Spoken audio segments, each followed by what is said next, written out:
Baik, bismillahirrahmanirrahim. Assalamualaikum warahmatullahi wabarakatuh. Alhamdulillah alamin. Allahumma salli ala sayyidina Muhammadin wa ala alihi wa sahbihi ajmain.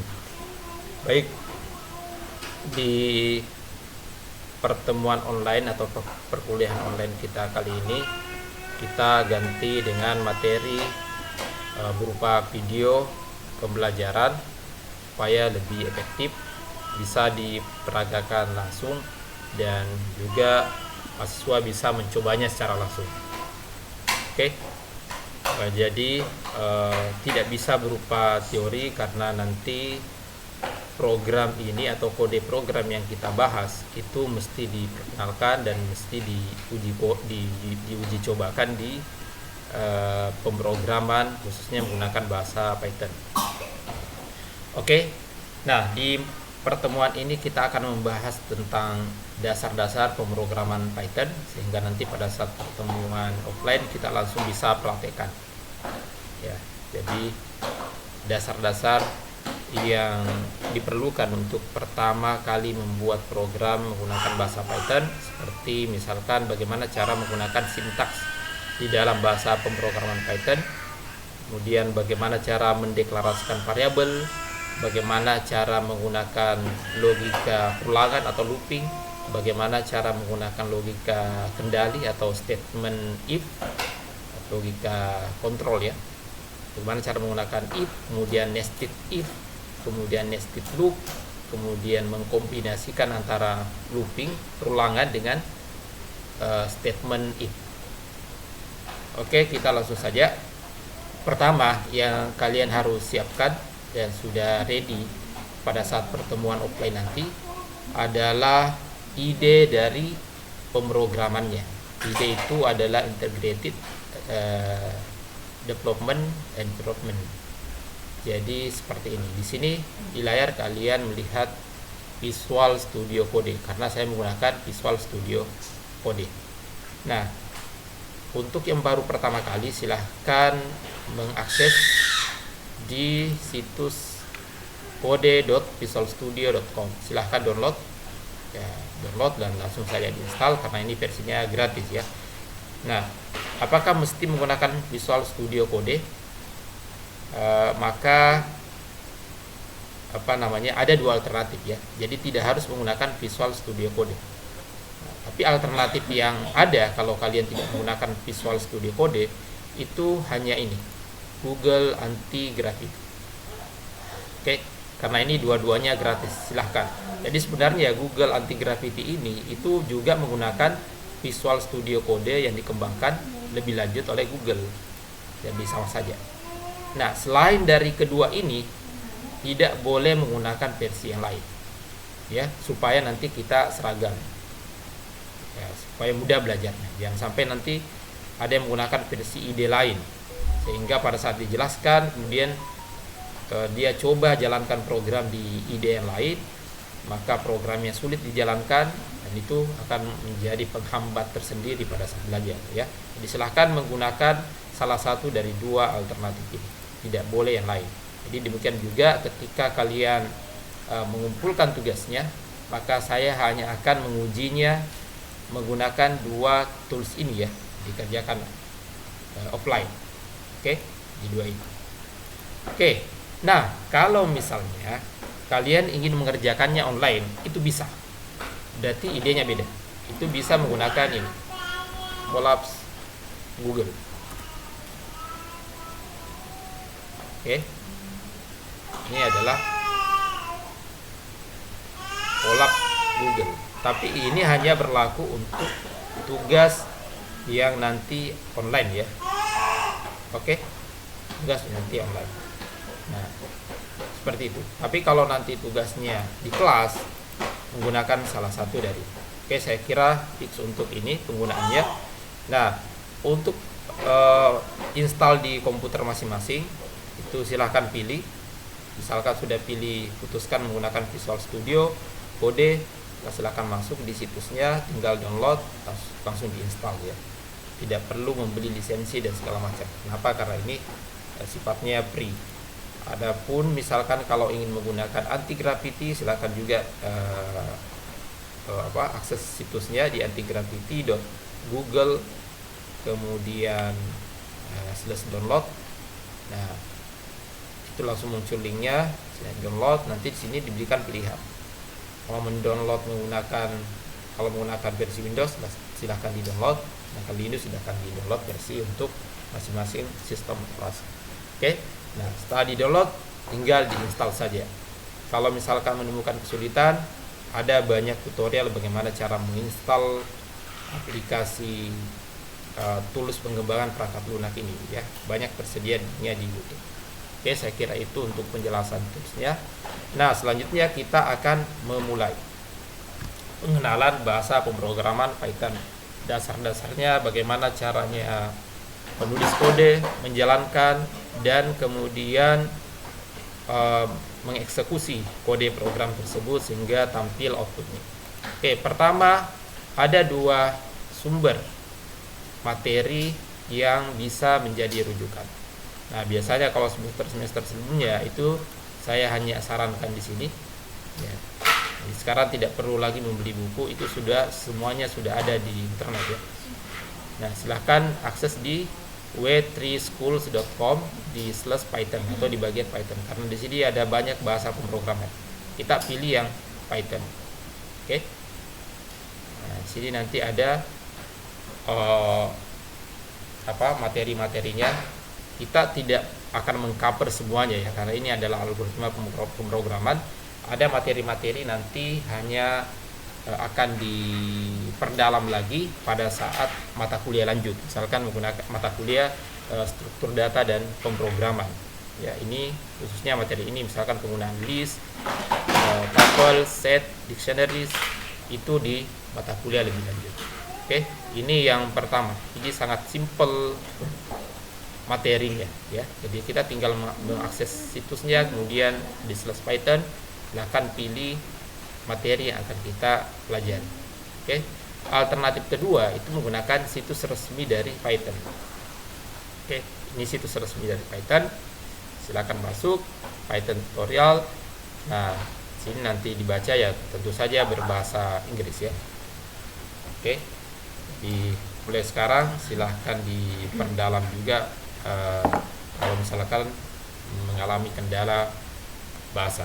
Kenapa? Karena di bidang komputer khusus ya, nyaris semua buku-buku primer itu ditulis dalam bahasa Inggris, tidak dalam bahasa Indonesia. Jadi dibiasakan saja. Oke. Nah, untuk lebih cepatnya di Python tutorial langsung diakses di /index-nya. Nah, misalnya ini. Oke. Supaya bisa mengakses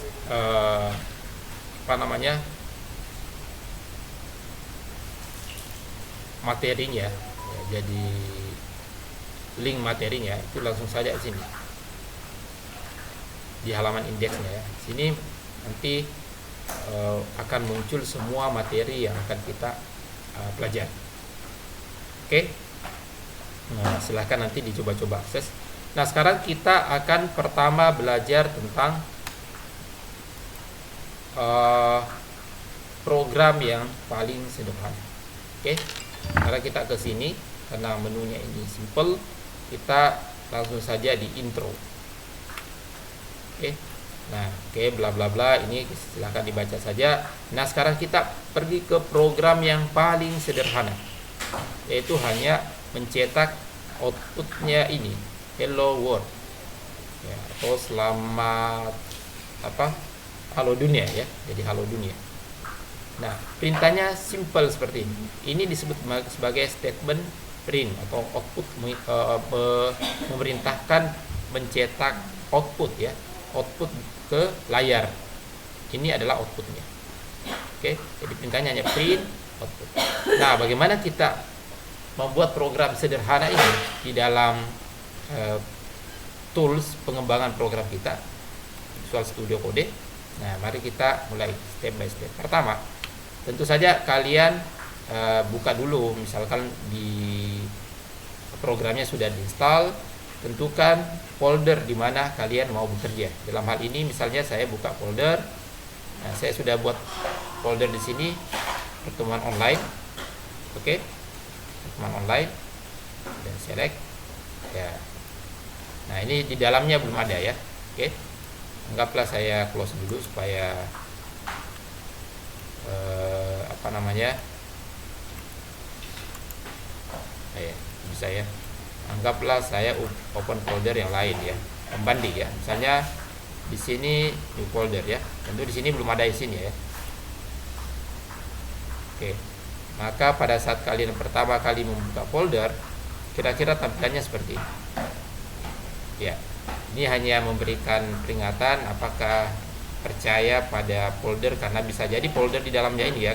Andai kata misalkan folder yang kita buka itu folder dari orang lain, bisa jadi di dalam folder itu ada virus atau ada malware yang membahayakan komputer kita.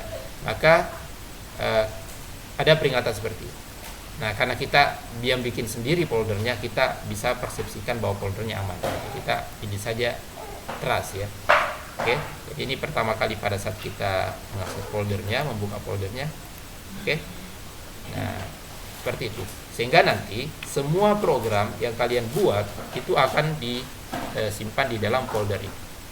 Oke, jadi pastikan kalian menempatkan foldernya secara teratur, sehingga nanti begitu diminta mana tugas pengerjaan yang pertemuan online, mana tugas pengerjaan pertemuan 4 dan seterusnya, kalian tidak bisa melacaknya dengan cepat ya. Oke, kita kembalikan, saya kembalikan ke folder yang pertama tadi. Ini folder ini belum ada isinya, saya pilih. Oke, nah sekarang kita kembali ke folder yang pertama tadi. Nah, ini ada desktop.ini file ini ya, ini bukan, ini file otomatis ya, jadi dibentuk oleh sistem operasi. Oke, karena ini saya linkkan dengan Google Drive secara online, maka ini otomatis dibuat ya. Jadi bisa jadi di komputernya kalian itu tidak ada ini ya, karena kalian mungkin versinya lokal, drive-nya tidak terkoneksi ke Google Drive, maka ini tentu tidak ada.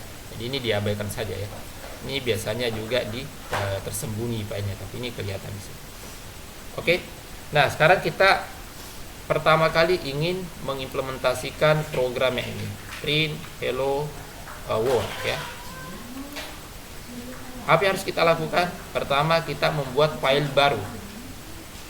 Oke, new file. Kita bisa new filenya klik ini, bisa juga klik kanan di sini. New file. Oke. Nah, kita pakai simple, klik new file. Oke. Nah, sekarang new file ini akan ditempatkan tadi dalam folder itu. Nah, kita kasih nama misalnya programnya, karena ini pertama hello, atau kita bahasa Indonesia kan saja, halo underscore dunia. Nah, ini adalah nama filenya. Nah, satu catatan yang paling penting harus kalian ingat, untuk bahasa pemrograman Python, ekstensinya atau akhiran dari jenis filenya itu harus berakhiran .py ya, .py. Nah, perhatikan ini langsung ditandai bahwa ini adalah file program Python. Kayak enter. Ini .py. Py itu tanda identifikasi bahwa file ini berisi source kode dari bahasa pemrograman Python. Dan setiap file atau berkas itu punya ekstensi tersendiri sesuai dengan asosiasi file tersebut ke tools pengembangnya atau tools yang dipakai untuk membuat file tersebut. Jadi kalau misalkan file dokumen itu biasanya docx ya, untuk versi yang baru dan seterusnya, docs. Oke. Kira-kira seperti itu. Nah, sekarang kita punya file program halodunia.py yang merupakan file program Python yang di sini masih kosong isinya. Nah, sekarang kita mau pindahkan kode program ini. Oke. Ya, kita tulis saja. Nah, jadi print. Nah, terus di sini perhatikan formatnya. Nah, ini karena Visual Studio Code itu terlink dengan AI, maka dia ini disarankan ya. Jadi sudah jadi AI-nya bisa mendeteksi bahwa ini akan memberikan output kurang lebih seperti ini. Kenapa? karena dia membaca dari nama filenya. Jadi sudah cerdas ya. Nah, dia bisa memprediksi. Nah, betul kita akan menuliskan halo dunia. Oke. Oke, perhatikan halo dunia. Sekarang kita sudah menulis satu kodenya. Nah, kita selanjutnya simpan. Oke, klik di file, kemudian save. Sekarang karena ini sudah punya nama, tidak perlu kita save as, kita tinggal save aja. Oke, sudah. Nah, kode program kita itu sudah jadi menjadi satu file program Python. Selanjutnya adalah kita jalankan. Perhatikan, kita jalankan. Untuk menjalankan program ini, pastikan interpreter Pythonnya sudah terinstall. Nah, misalnya kalau sudah Visual Studio Code belum terinstall, itu biasanya muncul di ekstensi ini. Ini ya, ini menu ekstensi. Oke, nah di sini perhatikan, tinggal ketik Python.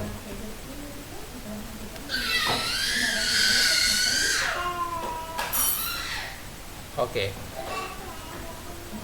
Nah, di sini ini sudah terinstall di punya saya, itu sudah terinstall. Jadi mulai dari Python debuggernya, Pythonnya, untuk interpreternya dan seterusnya sudah terinstall. Nah, kalau misalnya di komputernya kalian belum terinstall, ini tinggal klik install. Di sini nanti akan muncul tombol install. Nah, seperti ini ya. Ini belum terinstall, tinggal install. Karena kalau belum terinstall, maka program ini tidak bisa jalan. Oke. Oke, anggaplah kalian sudah install ya. Sekarang kalau sudah install, tinggal kita run. Cara merunnya pertama, kita bisa klik ini, run Python file. Bisa juga klik kanan, kemudian kita mana ya? Ya, ini di bawah. Run. Oke, run Python file in terminal. Oke. Simpelnya kita langsung klik ini saja, run. Oke, perhatikan di outputnya ini nih nama filenya di dalam folder, di lokasi penyimpanannya di mana. Seperti tadi saya sampaikan, saya link ke Google Drive ya, supaya saya mudah mengaksesnya. Misalkan ini terkoneksi di komputer, di laptop saya, juga terkoneksi di komputer yang saya pasang di ruangan saya, sehingga saya tidak perlu repot-repot memindahkan file ya. Tinggal saya buka, apa yang saya kerjakan di laptop itu sudah tersedia di komputer kantor ya. Oke, nah ini outputnya halo dunia. Oke, kan kalau saya lakukan ini 2 kali, misalkan ini, oke, 2 kali atau 3 kali, oke. Nah, kemudian saya simpan lagi. Oke, maka tentu nanti outputnya ini 3 kali. Ini saya clear dulu. Oke, saya pinta clear, kemudian enter. Oke. Nah, sekarang saya run, maka outputnya menjadi 3. Seperti itu. Oke, sampai di sini kita sudah berhasil membuat program halo dunia menggunakan Python. Jadi ingat stepnya. Udah itu kita membuat dulu file dengan ekstensinya py, kemudian kita tuliskan kode programnya. Setelah itu kita run ya. Oke, mari kita kembali ke materi selanjutnya. Oke, selanjutnya kita ke sini. Oke, masih mencetak halo dunia dan seterusnya ya.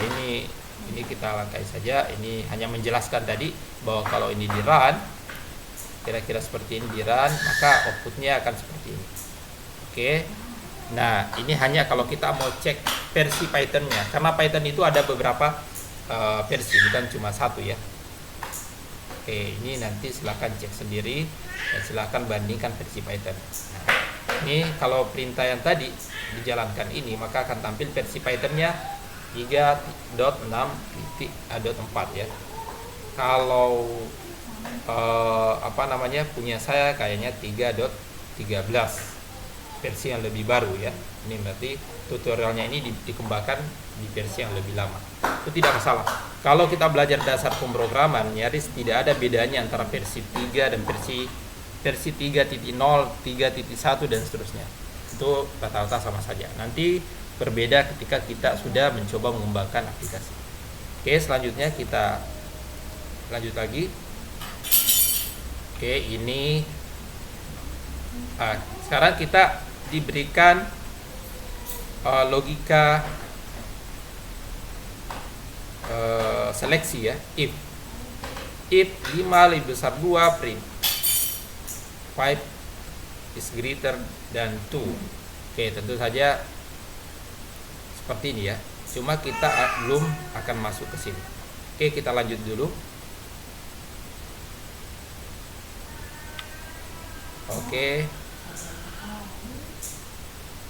Oke, kita akan menggunakan variabel. Nah, ini yang kita arahkan dulu. Itu statement logika seleksinya kita langkai. Nanti kita akan kembali ke situ. Oke, sekarang kita akan menggunakan variabel. Perhatikan tadi di sini. Print halo dunia itu kita langsung masukkan sebagai argumen di dalam print. Nah, selain cara ini kita bisa menggunakan cara lain. Sekarang kita pindahkan dulu filenya. Ini kita copy, kemudian kita paste ya, duplikat supaya ini tidak hilang. Bisa dipelajari lagi. Oke, jadi jangan timba ya, jangan ditimpa ya. Jadi kalau misalnya kalian latihan ada 2 topik ya, usahakan file jadinya juga 2 ya. Jadi halo dunia variabel. Oke, sekarang halo dunia variabel ini saya hapus. Oke, kemudian ini saya gunakan variabel. Variabel itu kita mendefinisikan sebuah variabel, kemudian kita beri nilai. Misalnya kalau contohnya tadi kita menggunakan nama variabelnya x ya. Nah, kemudian di sini kita masukkan ini, value-nya adalah halo dunia. Ini saya cut saja, kemudian paste, kemudian nanti print ya x ya. Ya, jadi kalau tadi yang pertama halo dunianya langsung diisi di sini. Nah, kalau ini dimasukkan dulu dalam variabel, nanti variabelnya ini yang di nanti variabelnya ini yang di print. Oke. Nanti kita lihat di mana keuntungannya. Ini kita jalankan dulu, kita save dulu. Oke, kemudian ini kita clear. Oke. Nah, kalau kita run,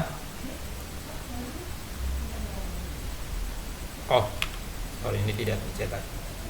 X ya. Kita save. Nah, kemudian kita clear. Dia kita run. Oke, ini sudah tercetak. Maka ini disebut sebagai penggunaan variabel, mencetak dengan menggunakan variabel. Oke, seperti itu. Saya kira ini jelas karena kita sudah punya 2 kertas kerja. Oke, seperti itu. Nah, sebelum saya lanjut supaya konsentrasinya fokus, kita akan mencapai di pertemuan ini keahlian untuk menjawab tugas ini. Jadi nanti kalian harus mengerjakan tugas. Tugas ini berlaku untuk kelas A, kelas B, kelas C, kelas D, dan kelas E, di 5 kelas. Oke. Nah, ini dikerjakan nanti di sini ada ketentuannya. Yang pertama saya bacakan dulu. Tugas pertama itu tugas nomor 1 yaitu buat program atau tuliskan kode program untuk mencetak nama Anda sebanyak berapa ini? 10.000 kali ya. 10.000 kali berapa? XY. Nanti XY itu apa? Kemudian tugas kedua, buat program, tuliskan kode program untuk mencetak angka integer 2 kolom sebanyak sekian kali ya. Nah, XY-nya itu berapa nanti kita lihat contohnya. Buat program, sama saja tadi kali ini mencetak tulisan halo dan apa kabar yang dengan baris selang-seling ya, bergantian sebanyak 1xy kali. Oke. Nah, sekarang catatan untuk pengerjaan tugas, perhatikan baik-baik. Ya, perhatikan baik-baik, yang sampai salah paham mengerjakan tugas tidak sesuai dengan pengerjaan permintaan. Poin A untuk catatan pengerjaan tugas, kode program dituliskan dalam kertas lembar. Jadi silahkan kalian nanti menuliskan tugasnya di dalam kertas lembar ya. Jadi silahkan uji coba dulu di komputer. Kalau yakin bahwa kode programnya itu sudah benar, silahkan pindahkan di kertas lembar. Itu di dalam kertas lembar itu tuliskan namanya kalian, NIM-nya kalian, dan kelasnya kalian. Jadi masing-masing buat. Kemudian dikumpulkan dan akan dievaluasi penilaiannya saat pertemuan offline. Ya, ini evaluasi penilaian ya saat pertemuan offline. Oke. Nah, poin B, gunakan definisi variabel saat penulisan program. Oke. Jadi seperti tadi, meskipun yang diminta ini misalkan tuliskan halo dan apa kabar, maka kalian tidak bisa mengerjakannya dengan cara yang ini tadi. Ya, kenapa? Karena permintaan yang ini itu harus menggunakan variabel. Jadi misalkan variabel nama ditempatkan dalam satu variabel dan apa kabar juga ditempatkan di variabel yang lain. Berarti ada 2 variabel setidaknya untuk soal nomor 3 ini. Oke. Kemudian poin C, ketentuan pengerjaan tugas. Ya, ini yang paling penting ya. Tidak bisa mengerjakan salah satu dari tugas ini jika tidak tahu constraint dari ini. Jadi XY adalah nilai 2 digit terakhir NIM Anda. Oke. Jadi misalnya NIM Anda adalah 960/20/24, berarti XY-nya adalah 24. Berarti, nah ini saya contohkan. Berarti soal ini, misalnya kalau diminta soalnya adalah seperti ini. Buat kode program untuk mencetak nama Anda, karena misalnya XY-nya 24, berarti ini sebanyak 24, jadi 10.024 kali. Ya. Jadi kalau misalnya nama Anda, anggaplah variabelnya nama ya. Nama misalnya Acong. Nama Anda Acong. Contoh ya. Nah, variabelnya nama. Berarti nanti outputnya akan begini. Acong. Oke. Anggaplah di sini 1 Acong. Oke. 2 Acong lagi. 3 Acong. Sebanyak nanti 10.024 titik Acong. Oke, ini maksud dari pengerjaan nomor 1. Oke, ini sudah memenuhi ketentuan tadi. Poin A, menggunakan variabelnya nama itu sudah masukkan dalam variabel nama Acong. Kemudian definisi variabel sudah ya. Nah, oke. Berarti tinggal nanti kode programnya dipindahkan ke kertas lembar. Oke. Seperti itu. Nah, sekarang poin D. Nah, ini yang penting. Ini yang penting juga ya. Ini constraint-nya. Jadi poin D adalah jika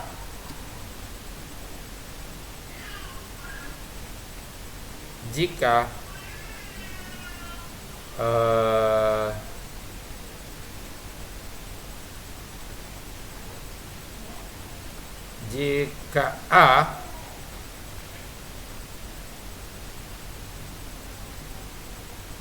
satu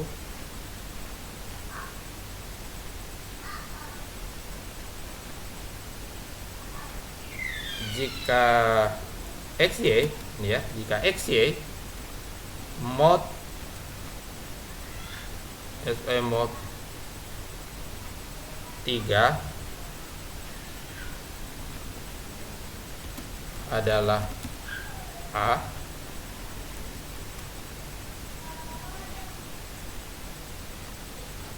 oke, kita balik ini, A sama dengan S mod 3. Oke. Jika A sama dengan 0, kerjakan nomor 1. Jika A sama dengan 1, kerjakan nomor 2. Jika A sama dengan tadi 0, 1, 2 ya, kerjakan nomor 3. Oke.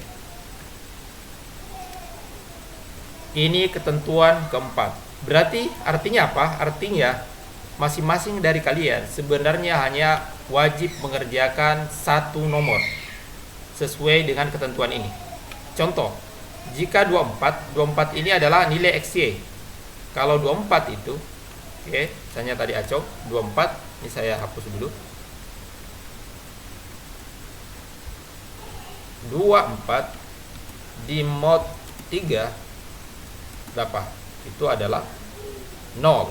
Kenapa bisa 0? Karena 3 kali 8 itu sama dengan 24. 3 kali 8 sama dengan 24. Nah, artinya tidak ada sisa ya, tidak ada sisa pembagian, tidak ada sisa pembagian atau modulo 3, pembagian 3 dari 24.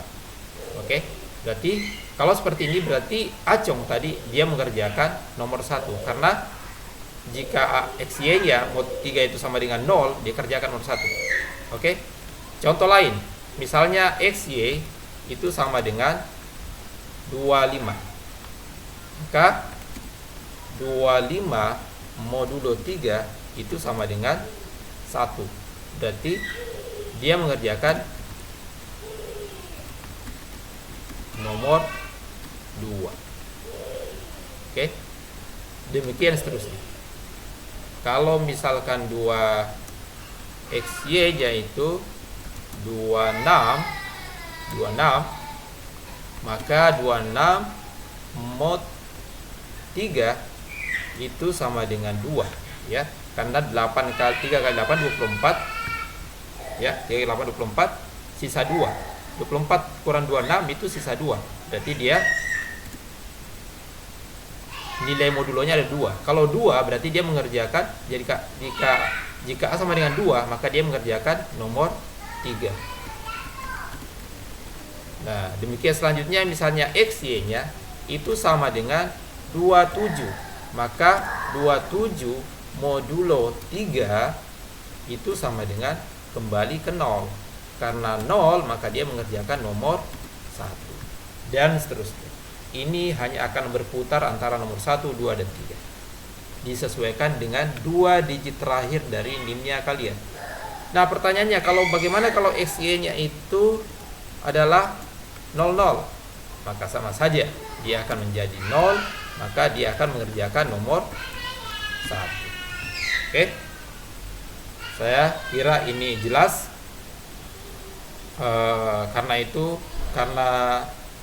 ini penting diperhatikan, maka saya buat dalam bentuk video sehingga tidak ada lagi nanti pertanyaan. Kalau belum paham silahkan dinonton ulang, silahkan didiskusikan dengan temannya. Kalau tidak paham pemberian tugasnya yang ini.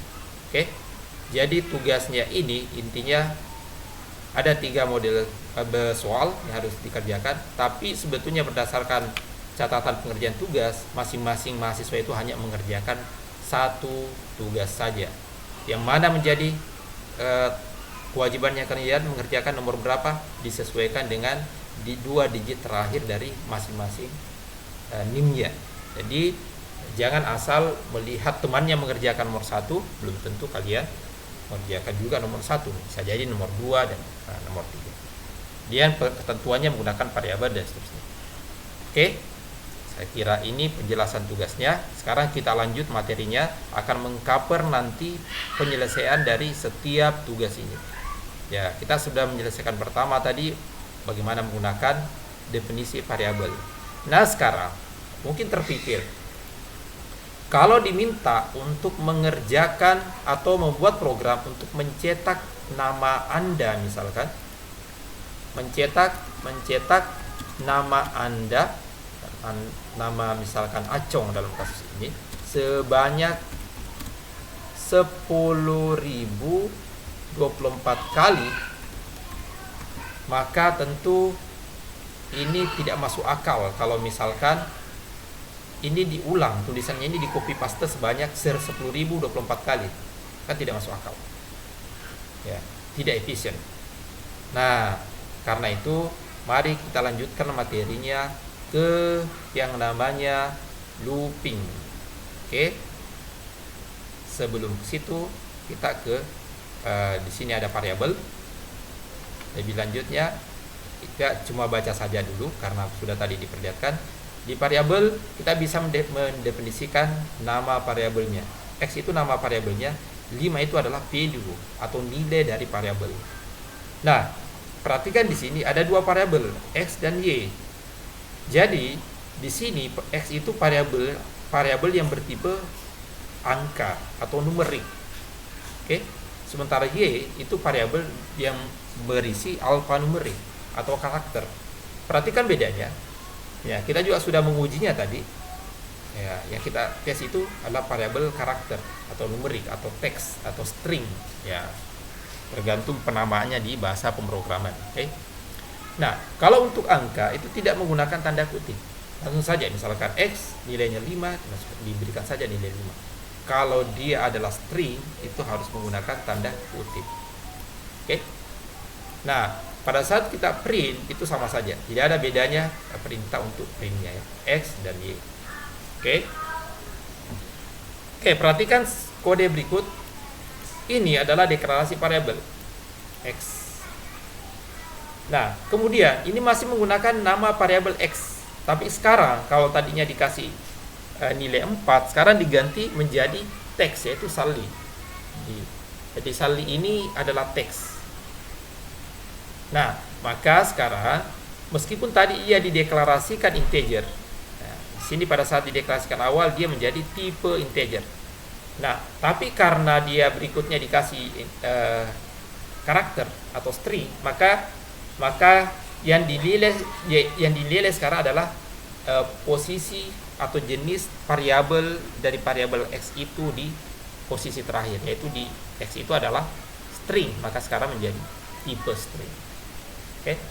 Karena kalau kita print ini yang outputnya adalah Sally tadi, bukan 4. Kita bisa coba. Nah, sekarang kita buat variabel, misalnya variabel .py, ingat selalu. Oke, supaya cepat kita copy saja ini.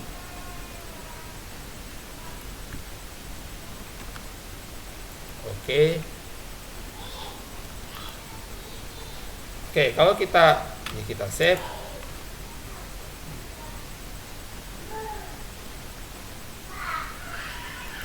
Kita save. Oke, selanjutnya kita run ya. Nah, oke. Perhatikan di sini, ini sekarang outputnya adalah saldi. Meskipun X-nya tadi 4, tapi karena ini yang terakhir maka nilai X itu dikenal sebagai variabel string. Oke. Saya kira itu. Oke, nanti silahkan dibaca saja langsung sendiri penamaan variabel. Intinya begini, di dalam penamaan variabel itu nanti ada aturan pemberian nama variabel. Misalnya variabel itu jangan dimulai dari angka. Misalnya kalau seperti ini 5, di sini 5x. Ini akan error. Nah, perhatikan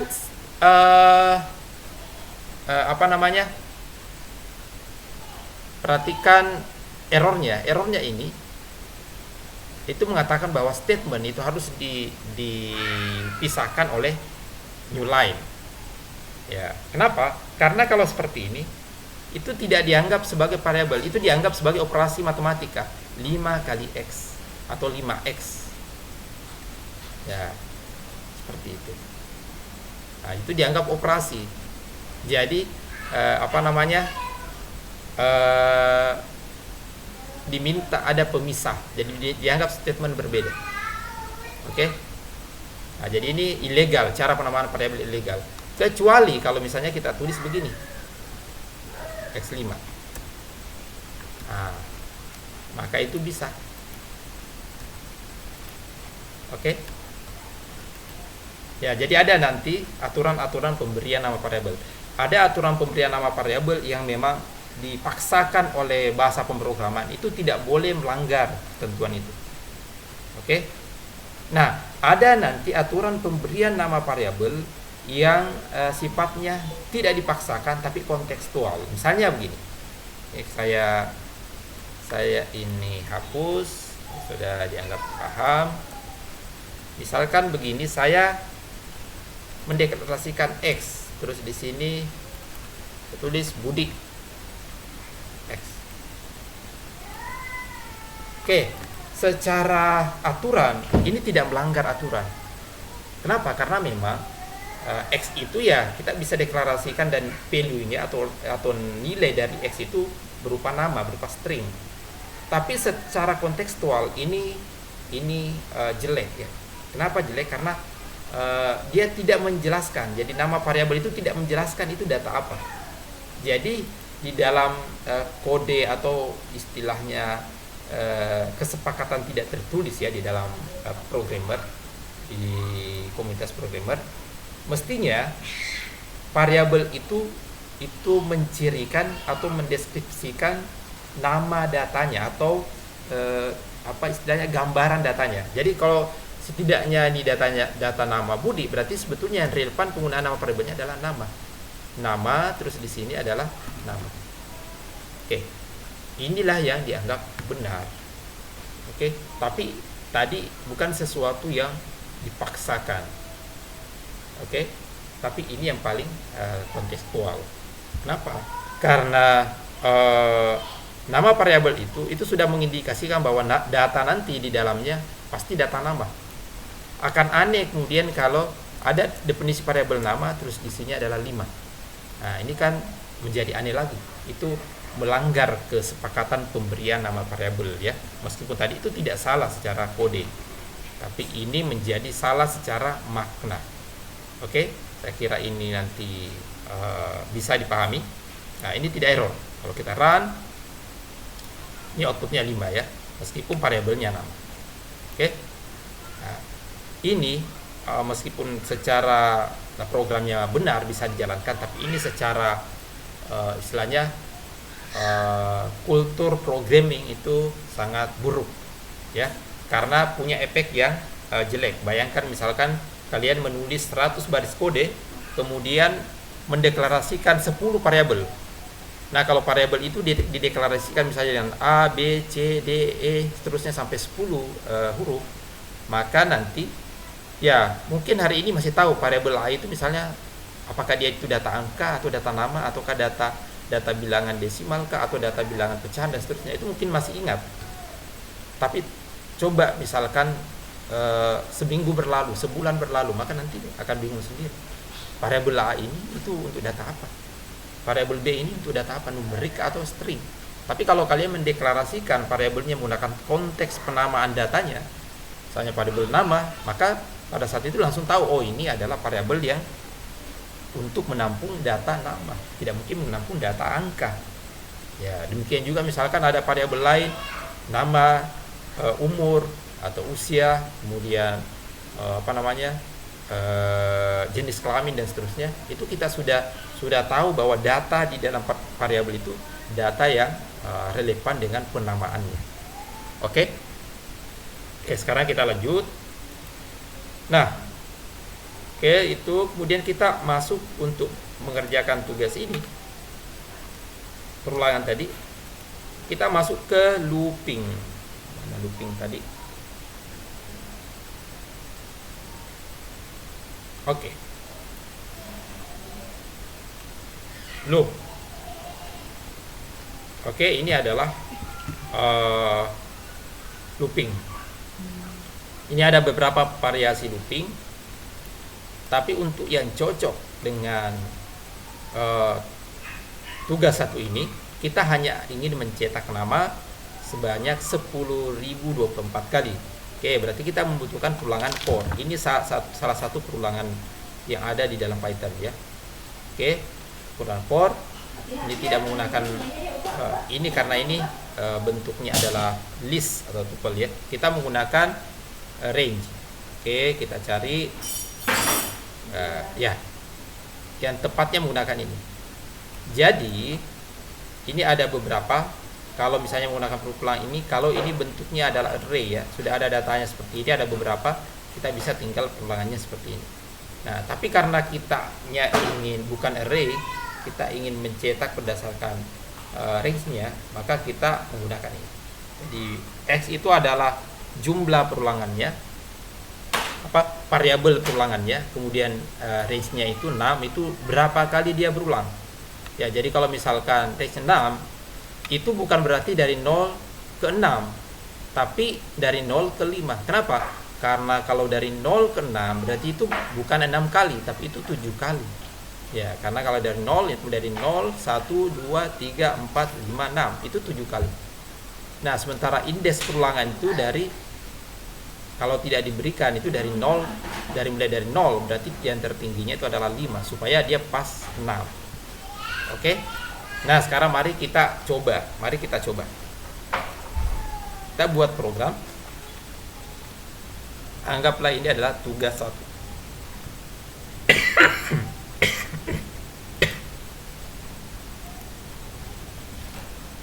Ini anggap tugas 01.py. Oke, pertama untuk menyelesaikan ini kan kita terikat. Pertama, kita ketahui NIM-nya, XY-nya anggaplah 24, oke. Kemudian kita menggunakan variabel. Oke, kita gunakan variabel. Seperti biasa kita gunakan variabelnya X untuk iterasi. Atau misalnya kita menggunakan konteks pemberian variabel tadi, ada konteks nama ya, tidak asal memberikan X nama variabelnya X dan seterusnya. Kita menggunakan jumlah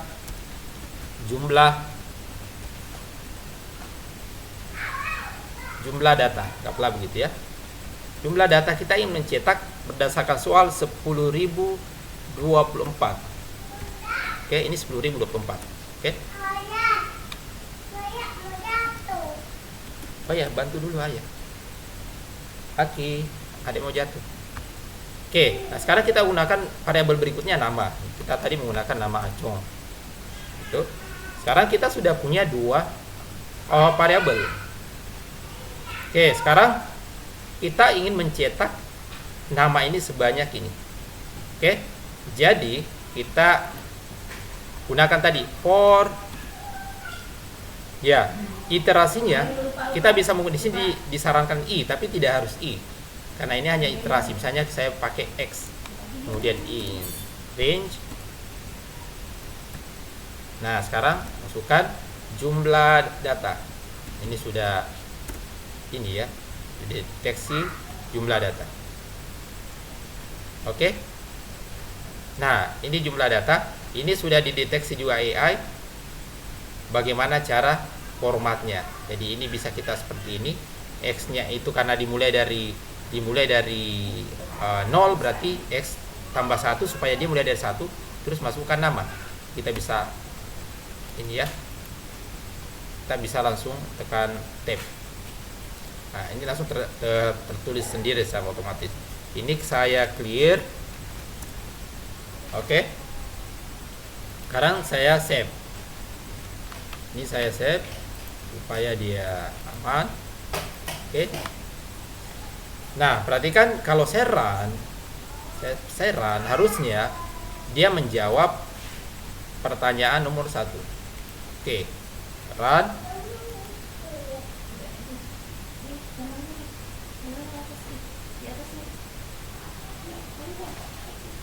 Oke, ya, ini sampai 10.024. Mulai dari tadi 1 ya. Ya, karena ini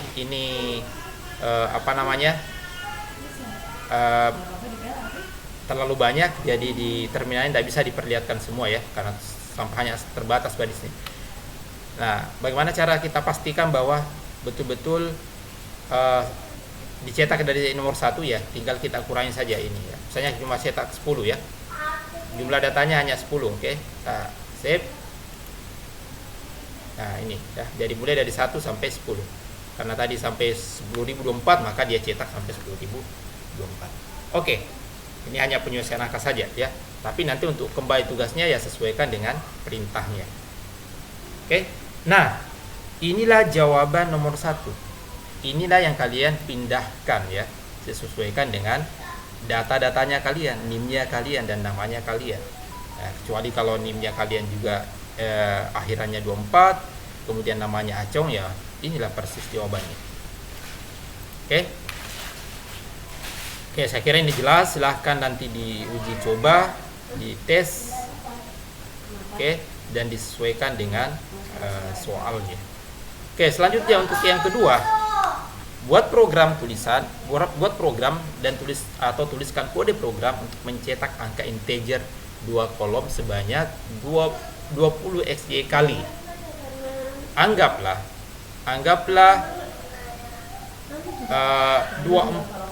akhiran NIM-nya itu 25 ya, berarti dia mengerjakan nomor 2. Berarti dia sebanyak 25 kali. 2025 kali. Oke, mencetak angka integer 2 kolom sebanyak 25 kali, oke. Sekarang kita ilustrasi dulu. Ini soal kedua ya.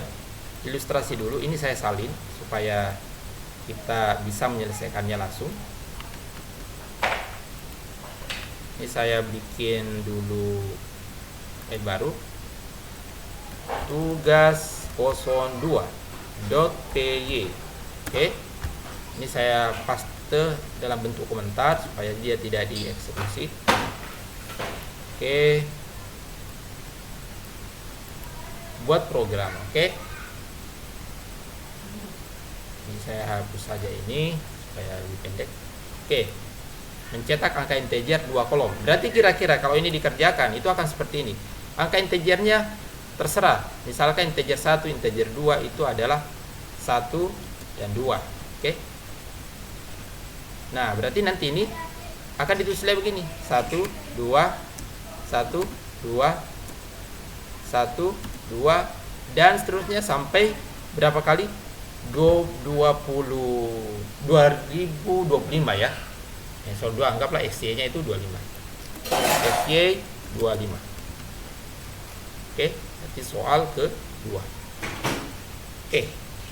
Nah, sekarang bagaimana cara kita melakukan ini? Bagaimana cara kita melakukan ini? Sama saja yang pertama tadi, yaitu dengan menggunakan pengulangan. Nah, tapi kali ini ada 2 cara. Ada 2 cara yang bisa kita lakukan. Oke. Kita buat simple saja. Kita buat simple dengan menggunakan pengulangan yang seperti tadi. Ya, kita tidak perlu 2 cara ya, karena ini tugas nanti malah bingung. Oke, kita simple saja. Jadi sama seperti tugas pertama tadi, kita pakai variabel. Misalnya integer 1 untuk data 1, anggaplah data 1. Itu misalnya kita menggunakan 1. Data 2, gunakan 2. Angkanya yang penting integer. Ya, tidak ada ketentuan harus sekian banyak. Kemudian jumlah. Nah, sekarang ini bukan jumlah data lagi, tapi jumlah baris. Ya. Ini akan, datanya tadi akan bentuk kolom, berarti 2 kolom. Kolom 1 ini datanya 1, kolom 2 datanya 2. Sebanyak berapa kali berarti itu adalah barisnya. Jumlah data jumlah baris. Jumlah barisnya berapa? Itu sama dengan 2025. Jadi 2025 kali. Oke. Nah, sekarang kita perulangan ya. Ini kita oke. Jadi sama tadi for x in range. Nah, jumlah baris tadi. Nah, sekarang print data 1, data 2. Ini menjadi 2 kolom. Data 1, data 2. Nah, AI ini saya tab dulu. AI ini dia menganggap kita mau menambahkan data 1 ditambah 2, data 2 ditambah 2, padahal tidak ya. Jadi ini tidak relevan. Jadi tidak setiap saran dari AI itu benar ya. Perhatikan apa keinginan soal, apa yang kita inginkan outputnya, dan apa yang disarankan oleh AI. Nah, sekarang yang benar adalah seperti ini. Kita hanya berulang sebanyak berapa kali, kemudian kita print. Bedanya adalah kali ini kita print dua data. Data 1 dipisahkan oleh spasi ini. Oke, karena kita akan membentuk kolom tadi. Kolom tadi itu outputnya begini, kira-kira begini. 1, 2, terus berikutnya 1 spasi 2, 1 spasi 2, dan seterusnya. Oke. Oke. Nah, sekarang kita save. Kita save dulu. Kemudian kita run. Ini kita clear dulu supaya jelas outputnya. Ini kita run. Nah, ini 1, 2. Namun kali ini tidak ada penomoran ya. Kalau kita ingin punya penomoran ya, kita bisa menambahkan nomor. Kita clear dulu, clear. Oke, kita bisa menambahkan nomor di sini. Caranya sama seperti tadi. Seperti ini. Kemudian ini tadi X, karena menggunakan pada buat X, karena kita mulai dari 1 berarti sama tambah 1. Terus di sini kasih titik. Nah, sebagai nanti berarti nomor 1, nomor 2 dan seterusnya. Supaya kelihatan seperti biasa kita cuma kasih 20 ya, jadi 20 data ya. Kita save supaya kelihatan mulai dari nomor 1 sampai 20. Oke, kita run. Oke. Jadi ini data 1, data mulai dari kolom 1, 1, 2, 1, 2, 1, 2, 1, 2 dan seterusnya. Oke, sampai 20 data. Nah, ini kita pakai nomornya karena kita ingin tahu berapa jumlah datanya. Tapi sebetulnya kalau kita perhatikan soalnya hanya mencetak 2 kolom dan sebanyak berapa kali baris, itu tidak perlu kita ada nomornya. Karena kalau ada nomornya itu sudah menjadi 3 kolom. Oke. Nah, cuma di sini kita perlihatkan bahwa betul-betul jumlah yang tercetak itu adalah sebanyak jumlah baris yang kita set di sini. Oke. Nah, sekarang kita hilangkan lagi karena kita tidak mencetak 3 kolom tapi hanya 2 kolom. Oke, jadi kira-kira inilah jawaban dari nomor 2. Inilah kode program yang kalian pindahkan ke dalam kertas lembar. Hanya beberapa baris, tapi logikanya harus pas sehingga menjawab soal nomor 2. Oke. Nah, selanjutnya, kode program untuk mencetak tulisan halo dan apa kabar sebanyak, misalnya 1, anggaplah kalau nomor 3 ini XY-nya harus 26 ya, supaya dia mengerjakan nomor 3. Karena 26 itu dia asimodulnya 2, berarti dia mengerjakan nomor 3. Oke, mencetak tulisan halo apa kabar bergantian sebanyak. Oke. Nah, sekarang kita buat dulu tugas 03.py. Oke, entarnya ini. Nah, bagaimana cara kita membuat selang-seling? Nah, kita bisa menggunakan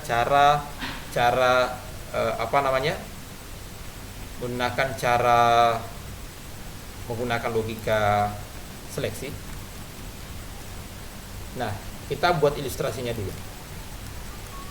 Misalnya perulangannya dari 0 ke, misalnya X-nya itu adalah, kalau XY-nya itu adalah 26, berarti dia dari 0 ke 1, 2, 6 ya. Harusnya XY-nya 26, berarti 1 dan 26, berarti dia sampai 125. Oke. Oke, berarti dia pernah dari 0 ke ya, jadi perulangannya dari 0 ke 125 karena XY-nya 26 ya. Nah, karena perulangannya sudah selalu mulai dari 0, berarti 26. Nah, sekarang dikatakan bahwa perulangan itu kalau dia perulangan 0, iterasinya ke 0, berarti tulisannya adalah halo. Oke. Nanti kalau perulangannya ya ini bisa deteksi oleh AI, apa kabar? Kalau 2 halo lagi. Oke. Nih. Oke. Nah, sekarang 3, apa kabar lagi? 4 halo lagi. Nah, dan seterusnya, misalnya 5, apa kabar lagi? Dan seterusnya. Ini AI bisa mendeteksi maksud kita ya.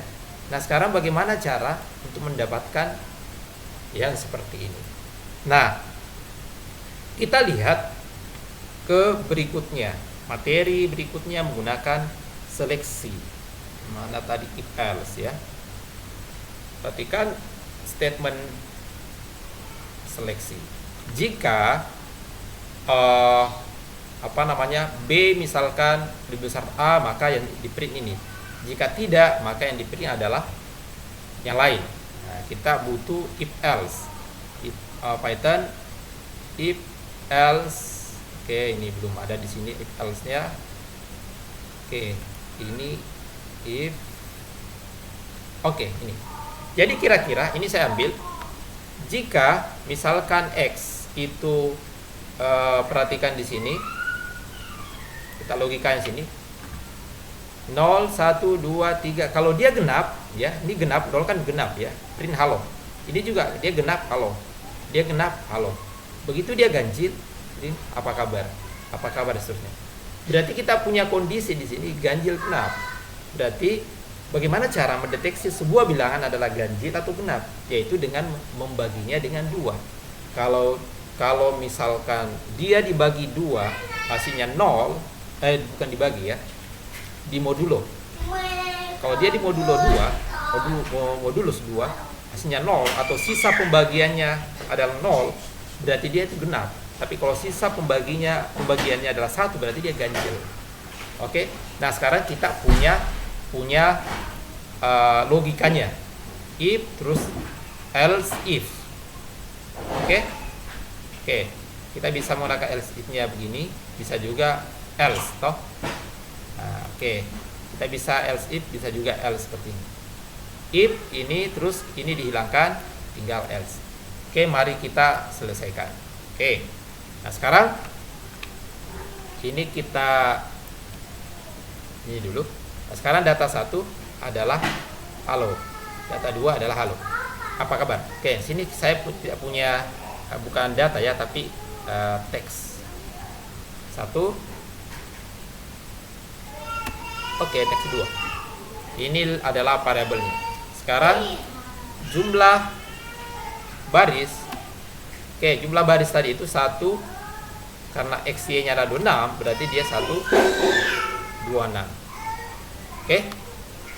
Nah, sekarang sama AI-nya sudah mendeteksi. Ini saja.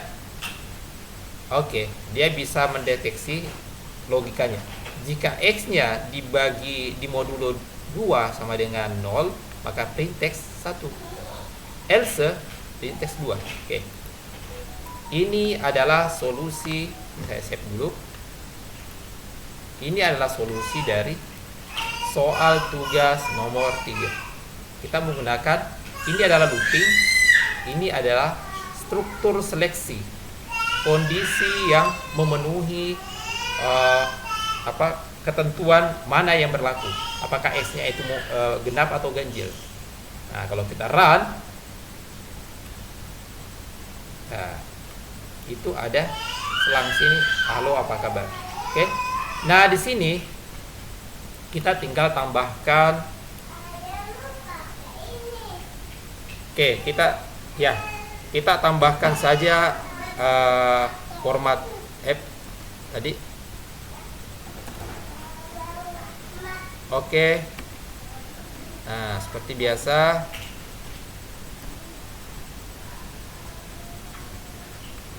Nah, ini kita X ya. Berarti nanti ini akan dimulai dari 0 ya, karena kita tidak tambahkan 1. Oke, ini kita tinggal sesuaikan ya. Nah, ini kita sesuaikan X. sini nanti ada penomorannya. Oke, mari kita run lagi. Oke. Ya, karena ini dimulai dari 0, halo apa kabar, halo, maka dia akhirnya adalah 125 seperti yang tadi kita simulasikan, 0 sampai 125. Kenapa? Karena jumlah barisnya 126 masuk di jumlah baris, sementara indeksnya dimulai dari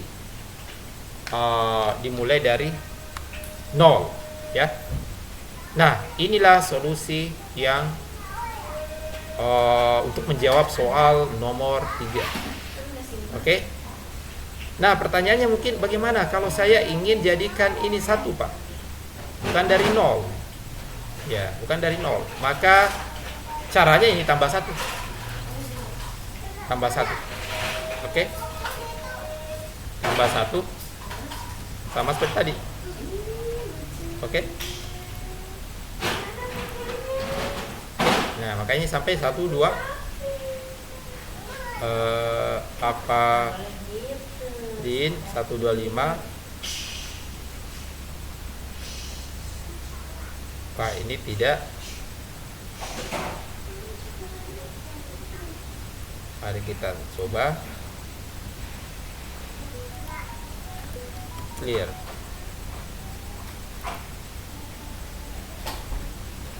Nah, ini double.